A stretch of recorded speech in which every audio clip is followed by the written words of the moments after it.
Alors Jamy, bonjour. La cérémonie de CIMA Innovation Awards vient de se terminer. Est-ce que vous pouvez nous expliquer un petit peu les tendances qu'il faut retenir en termes d'innovation cette année ?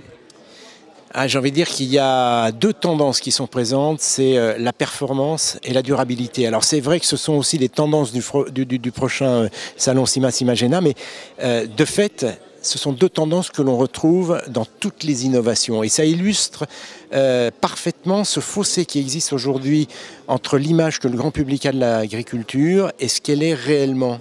Ce qu'elle est réellement, c'est une agriculture qui vise bien sûr la performance, mais qui, à cause des normes, à cause de la formation des agriculteurs aujourd'hui, à cause aussi des enjeux qu'ont les constructeurs, c'est une agriculture qui est respectueuse de l'environnement. Alors justement, est-ce que le grand public et donc peut-être les autres secteurs industriels sont susceptibles d'être intéressés par les innovations qui ont été présentées aujourd'hui et certaines nouveautés ? Alors je crois que si on leur livre ces nouveautés de manière brute, comme ça, non, je pense qu'ils ne vont pas réagir. En revanche, moi ce que je trouve passionnant, c'est que dès lors qu'on explique le contenu, le sens d'une innovation, alors là, ça prend une nouvelle dimension. Aujourd'hui, le grand public a l'impression que les agriculteurs utilisent des machines extrêmement sophistiquées.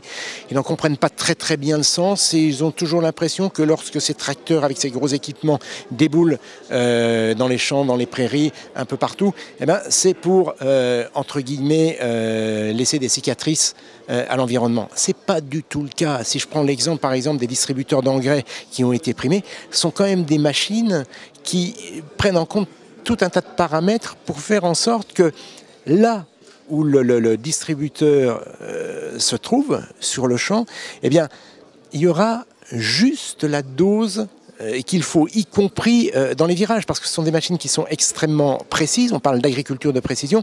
Quand une machine comme celle-ci tourne, il y a ce qu'on appelle un effet de verse. Alors, on peut imaginer un effet un peu centrifuge qui envoie de l'engrais ou un produit sur une zone qui ne devrait pas être traitée. Ce sont par exemple des paramètres qu'aujourd'hui les machines sont capables de prendre en compte pour ne traiter que la zone qui doit l'être et pas d'autres zones. Voilà. Alors, il y a tout un tas d'innovations comme celle-ci. Les médailles d'or sont extraordinaires. On a parlé d'une moissonneuse-batteuse qui intègre tout un tas de paramètres. Alors, je trouve que là, il y a aussi des notions qui sont très intéressantes parce que c'est un système qui fonctionne avec des algorithmes et c'est là où on voit que on dit toujours mais ces machines, ça détruit la communication, le lien entre les hommes. Pour mettre au point un algorithme comme celui-ci et qui évoluera d'ailleurs avec le temps, on a besoin des hommes et on a besoin de l'expérience parce que cet algorithme, il n'a été fabriqué qu'à partir de l'expérience des hommes, des gens qui se trouvent sur ces moissonneuses-batteuses. Et ils continueront à fournir leur expérience pour améliorer ces algorithmes. Alors la majorité des Français, on vous connaît pour d'autres émissions, notamment l'émission C'est pas sorcier pour n'en citer qu'une. Finalement, on est presque un petit peu surpris de vous retrouver dans le monde agricole. Quel regard vous portez sur l'agriculture française aujourd'hui et est-ce que vous pouvez nous livrer, par exemple, votre coup de cœur dans ce classement qui vient d'être révélé ? Un coup de cœur, ça ne va pas être facile parce qu'il y a vraiment de très beaux engins, de très belles machines. J'avoue que je suis assez surpris par cette dernière moissonneuse-batteuse dont on a parlé.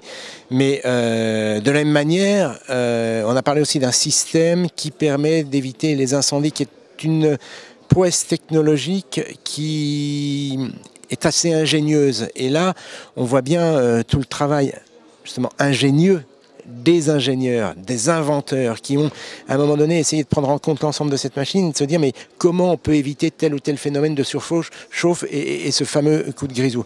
Mais voilà, moi je trouve que moi ce qui me fait plaisir c'est de montrer, de découvrir le résultat de tout ce cheminement intellectuel qu'ont fait les ingénieurs. Jamy, merci beaucoup. Alors retrouvez bien sûr tout le palmarès des CIMA Innovation Awards dans l'Observatoire Machinisme de Ternet Média et toutes les nouveautés seront bien sûr à découvrir sur le CIMA. Merci de votre fidélité.